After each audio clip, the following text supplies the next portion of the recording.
நான் போடுற இந்த ஸ்டிச் கரெக்ட் அப்படின்னு நினைச்சு நீங்க கவனிச்சிட்டு இருக்கீங்களா? கண்டிப்பா இல்ல. இது 100 ஆரி சேலஞ்சில டே 63. இந்த ஸ்டிச் என்ன அப்படின்னு கண்டிப்பா கமெண்ட்ல எழுதுங்க. இது கட் ஒர்க்ல நம்ம யூஸ் பண்ணக்கூடியது. இந்த மாதிரி தான் நீங்க இந்த ஸ்டிச் போடுறீங்க அப்படின்னா கண்டிப்பா இப்படி போடவே கூடாது. இந்த ஸ்டிச் நார்மலா பிளெயினா நம்ம கிளாத்ல போட மாட்டோம், ஒரு டிசைன்ல பண்ண மாட்டோம். செயின் ஸ்டிச் போட்டு செயின் ஸ்டிச் மேல தான் இந்த மாதிரி ஜிக்ஸாக்ல நம்ம போடுவோம். இந்த ஸ்டிச் எப்படி போடணும் அப்படின்னா பேஸ்ல இருக்க செயின் ஸ்டிச்சை நல்லா கவர் பண்ணி நல்லா நெருக்கமா போடணும். நான் எவ்வளவு நெருக்கமா போடுறேன் பாருங்க.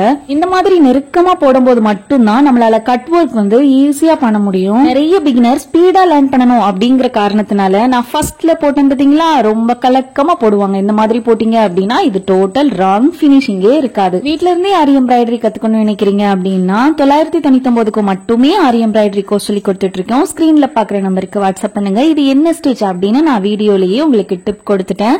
கண்டுபிடிச்சிட்டீங்க அப்படின்னா கமெண்ட் பண்ணுங்க. லைக் பண்ணிட்டு ஃபாலோ பண்ணி சப்ஸ்கிரைப் பண்ணுங்க.